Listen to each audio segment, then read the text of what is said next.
Hey, hello everyone. We hope lunch was good. Did you have a good lunch? Okay, now it's the difficult part of these 2 days, which is the part after lunch, because everybody wants to go to sleep. But I'm sure that João and Martin will do a good job in trying to keep us awake with a lot of interesting information, like we had in the morning with Paulo and Marika. I think it was really fruitful and really interesting to see different examples in different stages, but also from different approaches. One a little bit more academic, and the other one a little bit more commercial, but still really interesting to see the differences and to put those differences in context.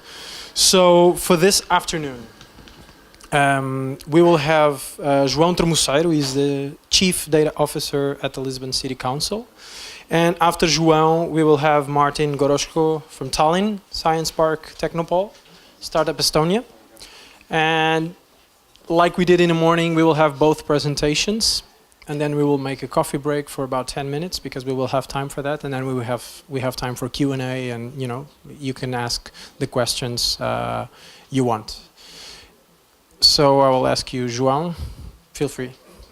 So you need it, because we are So first of all, I hope that you can excuse my English. I hope that will be enough to explain the project. I am the coordinator of a small team in the City Hall that is responsible for the implementation of the Operation Integrated Center. We start working 2 years ago, and the main question that we have in the beginning was what kind of center do we want? What kind of center do we need? And surely not a center like that, but can be a center like Rio de Janeiro. I think most of you can know this center, where all the services, the big service of the Rio de Janeiro are present, and where they coordinate all the operations of the city, emergency and operations of the city. But we have also different approaches. Madrid have already a center to deal with the emergency, and they are implementing a center to manage all the public spaces of the city, where the public can interact with the platform. So these are different approaches to the problem of how we manage to all the information of the modern city, and how we can deliver information to the management of the city, of the city. So, in the beginning of our project, it was obvious that we need information.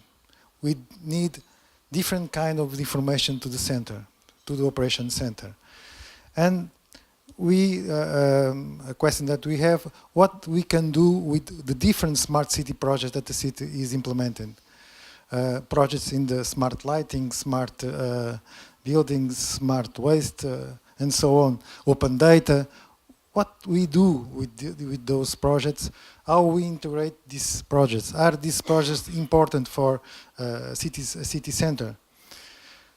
And our response to that is that these projects are important for the city center. And we think that it will be a shame if a project like Operation Center, with so much information, will deliver this information only to the users of Operation Centers, only to the users, operators of the room with the video halls and so on. So our approach is we need a platform that can integrate all this information and can deliver this information to the different users in different platforms. Mobile platforms in the operation center, desktop platforms. We need to share this information. So what we do, we launch a public international tender to the acquisition of the platform. The platform that won the tender as a platform is the NEC, We are working with INEC already. We think in the next, until the end of the year, we have a test platform, and in the beginning of the next year, the platform will be in production. So how this work? So we have the platform. The platform will receive information from the different sensors in the city, the different smart city, smart projects in the city. We'll receive also information from different systems that we have. The City of Lisbon have more than 300 systems. We choose the main systems to integrate in the platform. And we have partnerships with more than 40 partners, utilities, different companies, service of the state, and we will integrate this information in the city platform. The platform also link with the network, the social networks, to bring information that is important for the city. So this platform will deliver information to the Integrated Operations Center, but the Integrated Operations Center will be only one of the consumers of the information. So this Operation Center will integrate operation services of the city, civil protections, police, fire department, but the platform will deliver information also to the different services of the City Hall, the more than 4,000 computers of the city. The different employees of the city will receive information that is important for them, not the information that is important for the EOC, the information that is important for them, for their work. And the platform will deliver information also to service portal and open data portal. The information from the different sensors, different partners that is important and that can be delivered in the open data portal will be fed by the platform. Okay? And we also we develop a project with a data laboratory, urban data laboratory. What is the main goal of this project? We'll have information in the platform, but it's important to work this data and deliver intelligent data, data that is important. The platform has the capacity to do analytics from this data and deliver the data with the easy way, with widgets that can be integrated in dashboards and in reports. It's very easy to do that. So we need to work with universities, data scientists to work with this data and deliver this data to different users in the different platforms.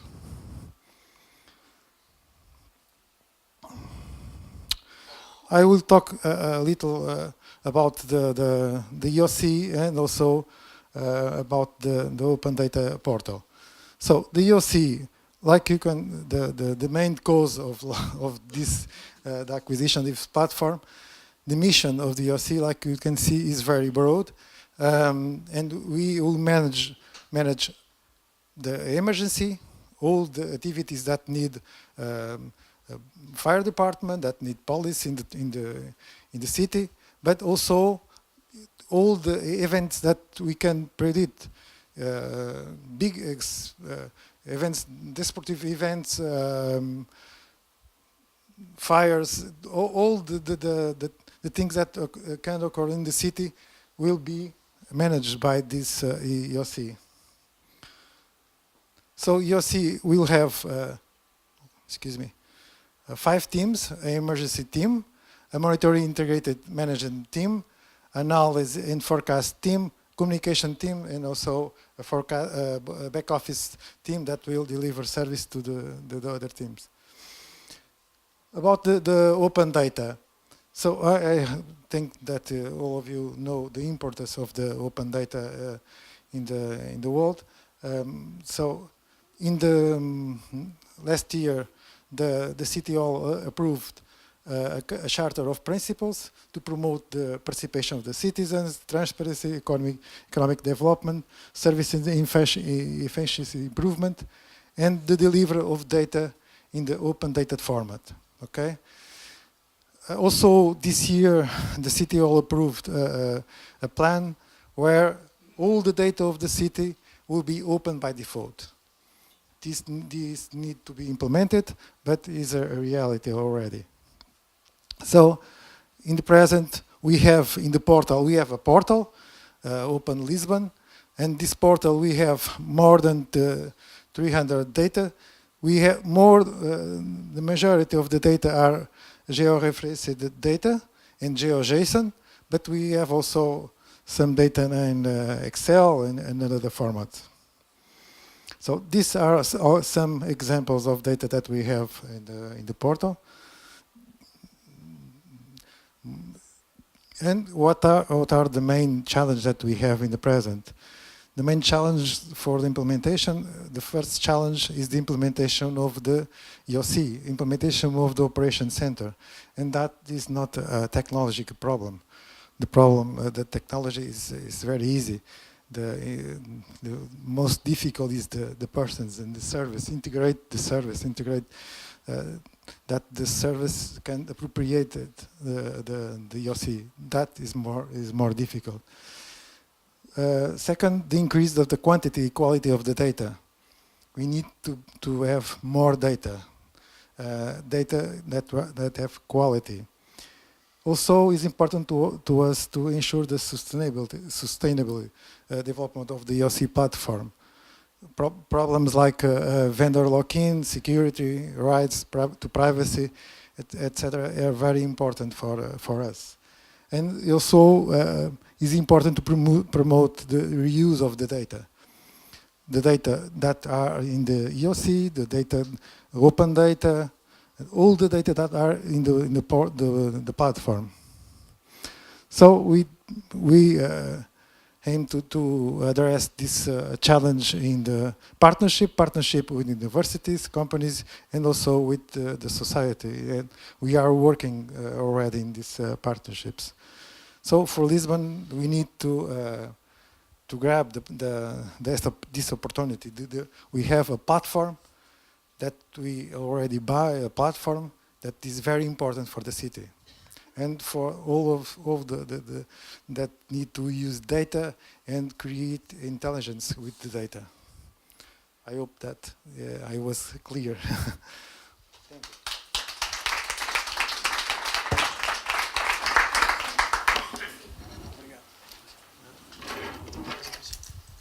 Thank you, João. It was a great presentation. Now, Martin, if you want to take the stage, please collect your questions, okay? So that in the end, we can dialogue. Do you know how to switch the slides? Last time I tried, I messed something up already. I will try. I'm better with Apple, but still. Yeah, I have the same thing. I was not even finding the mouse. Estonia, this is it, right? This is it. Ta-da! And full screen. And where are you going for full screen?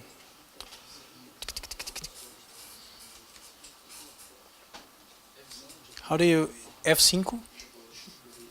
Ta-da! Sounds so basic. Yeah. Okay. Yes, of course. So, hello everybody. Really nice to be here. So, my name is Martin Koroško, and actually I'm the head of Startup Incubator at Tallinn Science Park Tehnopol. But today I'm going to present Startup Estonia, which is the roofing initiative in Estonian startup ecosystem. And I'm going to elaborate more on the topic, like what is Startup Estonia doing, and why is this important to startup companies, and why is this important to all the ecosystem players, like what kind of data is being transferred, and what kind of decision is being made based on the data. But to start off with that topic, then I need to dig more into what is Startup Estonia all about. It's the non-profit organization, and it was encouraged or founded 3 years ago, and the main reason to do that was to make better decision about the startup ecosystem, meaning that, okay, all the countries, all the local municipalities. We want to like have more startup companies.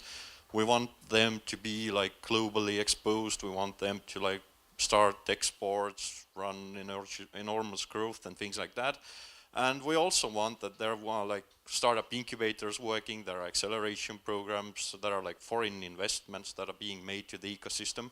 But in Estonian case, the main struggle that we had, or the main problem was that, okay, we had a limited like amount of startup companies, but we really didn't know what to do next. Like, we are in very good position when it comes to startups, but we didn't really know like where to invest, what to do, what kind of supporting mechanism should be there, what kind of industries like should we support, like whether we should support like ICT companies, manufacturing companies, health tech maybe.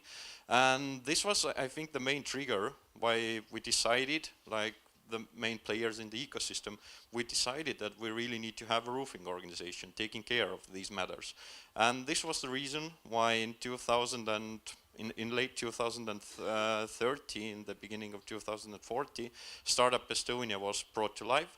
And today I'm going to describe like what are the core activities, what are the challenges and the main task of the organization. But to start off, like just a few words about the Estonian startup ecosystem. I know that a lot of you have been to Estonia already. I hope you enjoyed that as well. And in their discussions, we already like talked briefly about the startup ecosystem or what is happening there. But the truth is that we don't have the long history in that area. And I think it all started in 2003 when engineers came together. They met with Nordic business kind of acumen, and then this happened. It was Skype. And I think Skype was like fully opened its potential in 2005, and after that we really saw the growth or the new wave of startup companies appearing. Because, yeah, consider that we have like 1.3 million people, and now 3 engineers came together and they could really do something that is used globally. Like they have like millions of users, they are making enormous revenue. They have foreign investors that are like pulling in the money to the company. So each and every like young entrepreneurs saw that, okay, this is doable, we can really launch something from Estonia and we can really be successful in that. So I think this was at least the most important trigger of the ecosystem that we have today. And that has produced us the Skype Mafia, or what we love to call the Skype Mafia. It means the new generation of entrepreneurs that are considered to be serial entrepreneurs. So they have the Skype background, they have worked there perhaps, and now they are relaunching new companies like annually. And this has, yeah, encountered with the enormous new amount of new companies, new startup companies in the technology area, and this is why the ecosystem is blooming. And some facts and figures, like the numbers are pretty small in there, so I need to go over that. I think today we have around 500 global technology startup companies. Again, it's not a big number, but if you compare that to the population that we have, that is already something. Startups have generated a lot of jobs, they are paying the taxes, they have like quite good revenue. But I think what is like one of the most important thing is that these companies have started to raise the capital to grow. And in total it's something around 400 million euros, and I think it's quite good indicator to show how vibrant the ecosystem really is. And what is also happened in the past few years, first thing, it's definitely that we have launched the startup visas. So it meant that we made this kind of the startup environment opened, because we don't have too much talent in there and we need to like bring in new people to work in the startups, to launch new companies. And we have launched e-residency, which basically means that each and every entrepreneur can run their business online, meaning they need to have the ID card with microchip, they can register the company and they can become the entrepreneur in Estonia.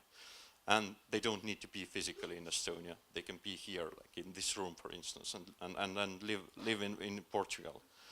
So these are, I think, the important things or the important indicators of the ecosystem.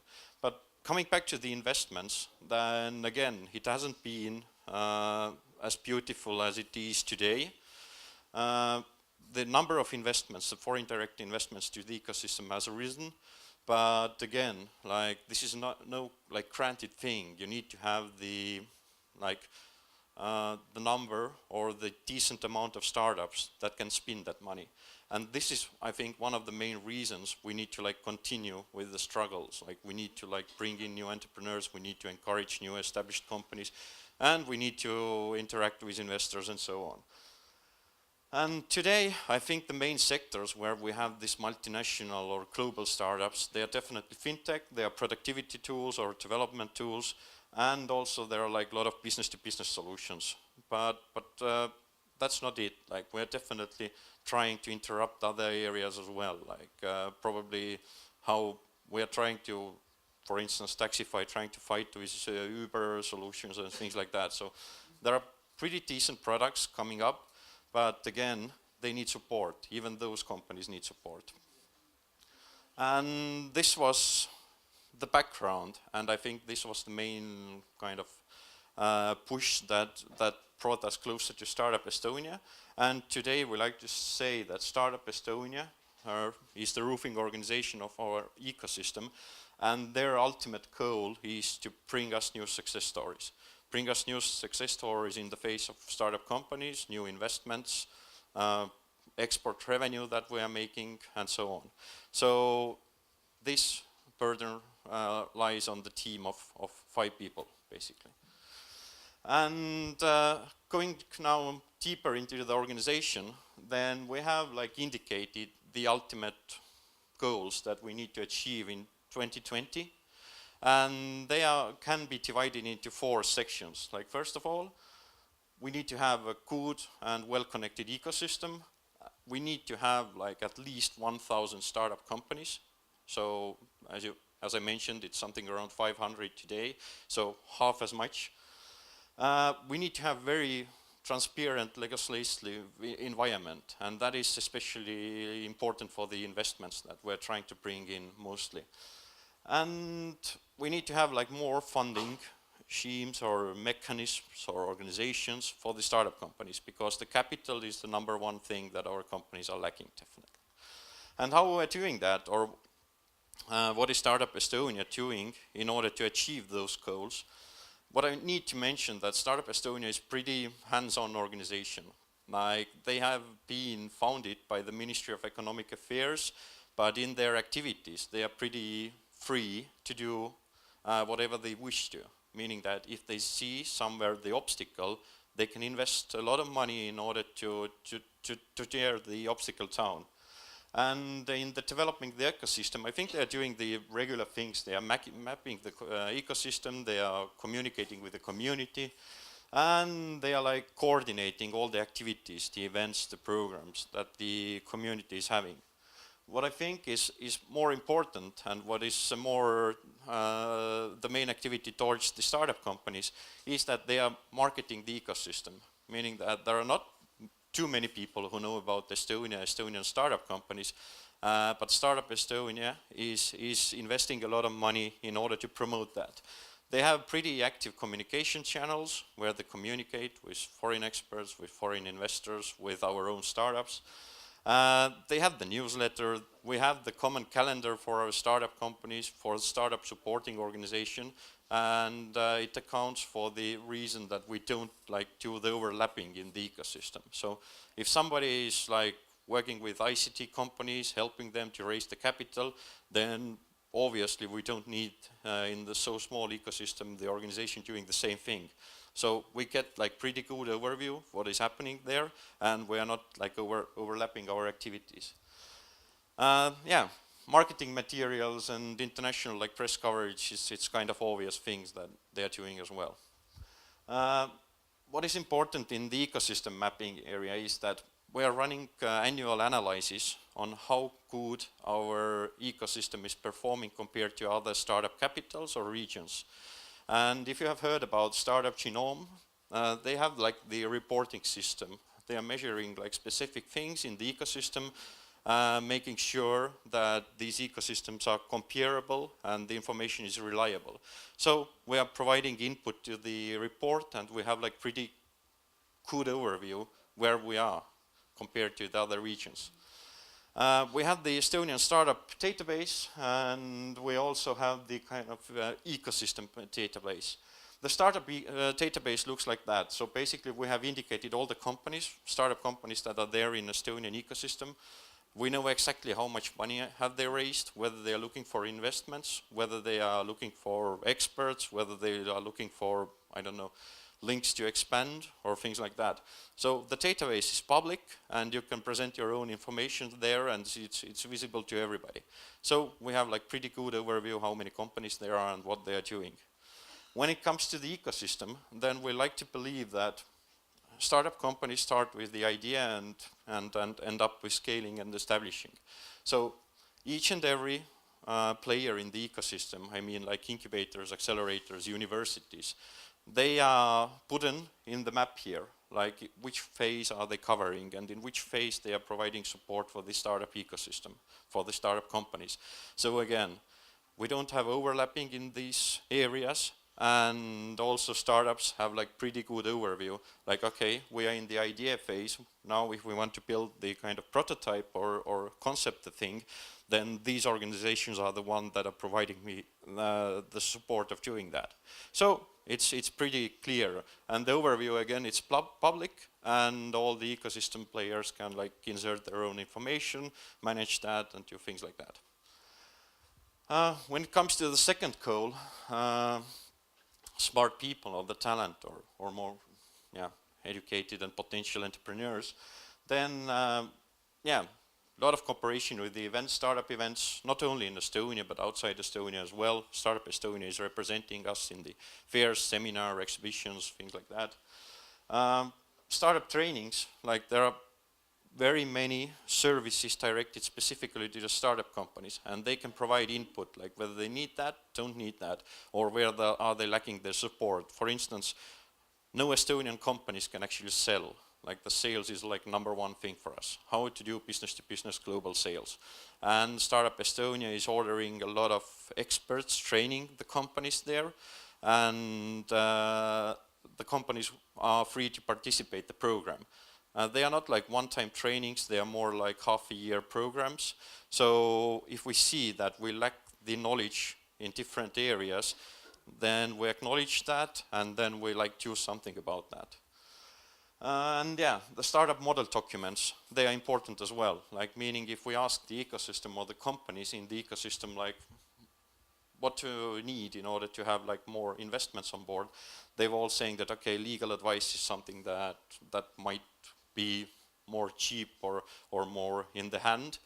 And then we combine like all the basic documents that the startups need in order to establish the company, to have the shareholders agreement done, to put together the team, and also to do the valuation of the company, to bring in the investors and sign the documentation with them. Also like intellectual property issues and things like that. And we made all these documents like publicly available, and the companies are now more educated in the area. If they need like the basic transaction done, then they have the legal support and documentation for that. So it worked out pretty good as well. And I'm sorry this overlapping, it's the Mac and PC issue again. Smart money, like last year we saw that we are lacking the kind of seed or pre-seed stage investments. And that was the main trigger why we launched the call for the new accelerators. And what Startup Estonia did, they are like outsourcing the accelerators and they are putting together the financial fund there as well. Like meaning if I'm the private investors and I want to like run the acceleration program in Estonia in the health tech area, for instance, then Startup Estonia kind of covers the overhead that I have of running the program, and they are also co-investing the money to the companies with me, meaning I get the better value for the money and I'm like more prone to invest in Estonia or to the activities here in Estonia. So this was one nice initiative that worked out fine, and now the new accelerator program in the mobile technologies will start next year. And also the Business Angels Network, because we see that the Estonian companies or startup companies, they are not too much interacting with VC funds or like institutional investors. They are doing more transactions with angels. Then Startup Estonia is also investing money to educate the angels, to have more business angels in the database and to kind of push the ideas or the companies in front of those angels as well. And regulations, like we understood that the environment of the startup ecosystem has to be pretty open if you want to be competitive or competitive in that area. So the thing I mentioned, the visas, like it's pretty easy to get the visa if you're a startup entrepreneur and you want to establish the company in Estonia. And this, the organization of Startup Estonia, they are doing all the political kind of lobby in order to achieve those things, meaning that us as the incubator like runners or the acceleration program runners or the investors, we don't need to go through the corridors of the ministry in order to achieve these things, but we get together, we fix that. Okay, last year or next year we need to kind of run the following initiatives, and Startup Estonia will take care that politically all the pieces or bits and pieces fall in line.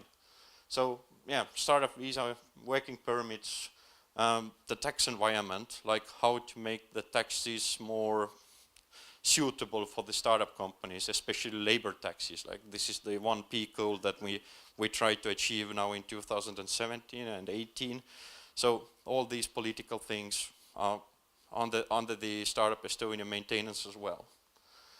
And with that, I would like to end the presentation, and I think the key takeaways from this establishing the organization and now working for 3 years together with the organization was that I guess the investments in the ecosystem, they are more precise, like definitely.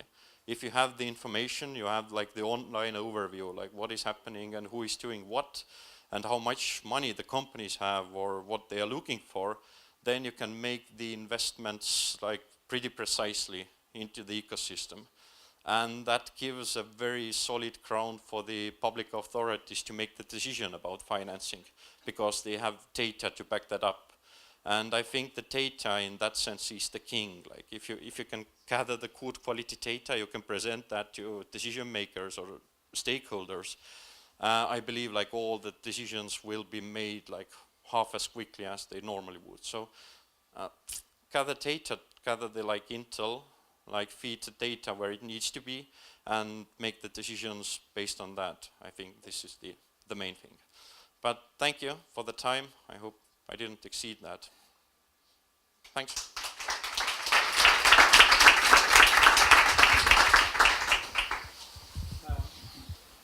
Okay, so thank you. It was really, really good. So let's make a small break of 10 minutes and then we will get back for Q&A, okay, for the next hour.